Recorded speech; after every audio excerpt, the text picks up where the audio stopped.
Namaku Nia, statusku istri dari Mas Doni. Kami sudah menikah 3 tahun yang lalu. Tapi kamu belum mempunyai momongan. Kami tinggal di rumah keluarga Mas Doni. Mas Doni anak tunggal. Ibunya bernama Yayu, ayahnya bernama Rudi. Bu Yayu tak suka denganku. Dia dari awal tak merestui hubungan kami. Berbeda dengan Bu Yayu, Pak Rudi sangat baik dan perhatian kepadaku. Pak Rudi yang selalu menenangkanku saat aku kena omel Bu Yayu ataupun suamiku. Suamiku bekerja sebagai karyawan pabrik, sedangkan Pak Rudi sebagai taksi online. Semua urusan rumah tangga aku yang pegang. Sampai suatu ketika, Mas Doni kecelakaan kerja. Mas Doni dinyatakan lumpuh. Saat Mas Doni tak bisa bekerja, aku yang menjadi tulang punggung keluarga. Aku juga yang mengurusi pekerjaan rumah. Meskipun aku sudah seperti itu, mertuaku masih mengomeliku. Ada saja kesalahanku di matanya. Pak Rudi selalu menenangkanku. Aku hanya bisa cerita dengannya. Aku sekarang bekerja menjual donat keliling. Waktu itu aku tak sengaja bertemu dengannya saat aku berkeliling jualan. Jualanku masih banyak. Pak Rudi mengajakku menjual itu di tongkrongannya. Aku naik mobil bersamanya. Sepanjang jalan kami saling ngobrol ke sana ke sini. Mungkin ini sesuatu yang wajar. Tapi aku tak tahu kenapa aku merasa tenang saat bersamanya. Dia tak pernah merayu atau genit denganku. Tapi aku selalu berbunga-bunga dengannya. Kami akhirnya sampai di tongkrongannya.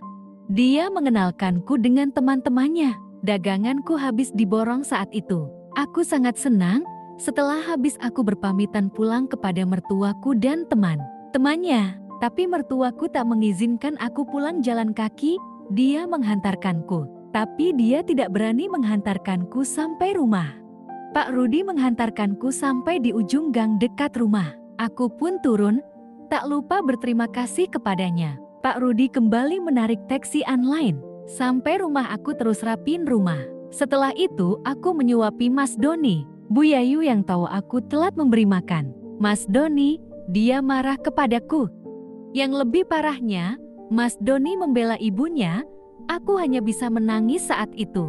Memang Mas Doni itu anak mami banget. Dia selalu membela ibunya. Aku berusaha sabar agar rumah tanggaku tidak kandas. Sampai suatu ketika, saat aku sedang menjual donat seperti biasa, aku melihat Bu Yayu. Bu Yayu jalan dengan seorang pria lain. Di situ Bu Yayu melihatku juga. Bu Yayu buru-buru masuk ke dalam mobil pribadi tersebut. Aku sangat mengenal laki-laki itu. Dia bernama Pak Yanto. Dulu Pak Yanto pernah ingin melamarku, tapi aku menolaknya karena selisih usianya yang sangat jauh denganku.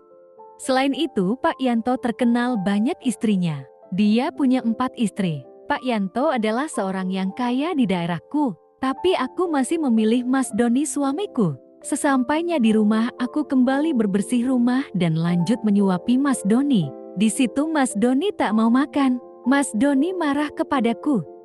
Mas Doni menuduhku jalan dengan pria lain. Mas Doni begitu marah denganku. Dia mendapatkan informasi itu dari Bu Yayu. Aku yang merasa tak terima atas tuduhan itu, menceritakan kejadian sebenarnya. Aku bilang bahwa Bu Yayu lah yang jalan dengan pria lain. Mendengar itu Mas Doni makin marah. Mas Doni menuduhku memfitnah ibunya. Tak lama datanglah Bu Yayu yang marah-marah merasa aku fitnah.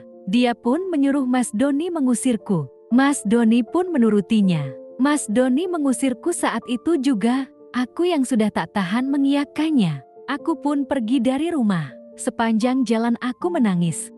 Aku yang selama ini menjaga hubunganku dengan Mas Doni. Aku yang selalu mengalah dan menerima kondisinya apa adanya. Kini aku diusir begitu saja. Kini aku tak tahu mau kemana. Aku adalah anak yatim piatu, rumah peninggalan orang tuaku diambil Pak Yanto karena hutang orang tuaku.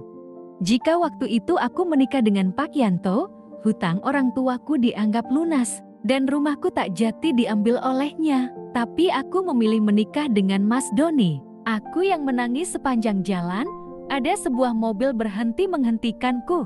Itu adalah Pak Rudi bapak mertuaku. Dia menyuruhku untuk naik ke mobilnya. Aku pun mengikutinya. Aku naik mobilnya. Di mobil Pak Rudi mencoba menenangkanku. Dia mengajakku ke sebuah waduk. Pak Rudi mencoba menanyakan apa yang terjadi. Aku pun menceritakan tentang semuanya. Meskipun aku awalnya takut Pak Rudi marah. Ternyata Pak Rudi tak marah. Bahkan dia tahu bahwa istrinya sering jalan dengan Pak Yanto. Tapi Pak Rudi pura-pura tak tahu. Aku sangat kaget dengan ucapannya. Dia tak marah tahu istrinya jalan dengan Pak Yanto. Pak Rudi pun menceritakan semua yang selama ini aku tak tahu. Dulunya Pak Rudi adalah supir Pak Yanto. Pak Rudi adalah orang kepercayaannya. Sebenarnya Doni bukanlah anak Pak Rudi. Doni adalah anak Pak Yanto. Dulu sebelum Bu Yayu menikah dengan Pak Rudi, Bu Yayu adalah pacar Pak Yanto. Bu Yayu hamil dan Pak Yanto tak mengakui itu. Bu Yayu sangat bingung dengan kondisi itu. Dia tak tahu harus bagaimana menjelaskan dengan orang tuanya. Pak Rudi yang kasihan dengan Bu Yayu. Pak Rudi mau bertanggung jawab dan menikahi Bu Yayu saat itu. Bu Yayu berjanji akan berubah, tapi saat Doni lahir, Bu Yayu mengingkari janjinya itu. Bu Yayu diam-diam menjalin hubungan dengan Pak Yanto kembali. Bukan tanpa alasan, Pak Yanto adalah orang yang bisa menuruti semua kemauan Bu Yayu. Sedangkan Pak Rudi hanyalah seorang yang tak kaya. Tapi Pak Rudi menyimpan itu dari Doni. Pak Rudi mencoba untuk tidak memperdulikan itu. Mendengar itu, Nia sangat kaget dan kagum kepada Pak Rudi. Ternyata ada orang yang baik dan sabar seperti Pak Rudi. Setelah menceritakan tentang kisah itu, Pak Rudi kembali fokus menanyakan, Nia mau kemana? Tapi Nia tak tahu mau kemana lagi. Pak Rudi menawarkan Nia untuk tinggal di rumah orang tuanya. Orang tua Pak Rudi sudah lama meninggal, rumah kosong tak terpakai. Nia pun menyetujui usul Pak Rudi. Mereka akhirnya menuju rumah orang tua Pak Rudi. Ternyata rumahnya tak begitu buruk, masih tertata dan bersih. Ternyata Pak Rudi kadang kemari untuk membersihkannya. Nia akhirnya tinggal di situ.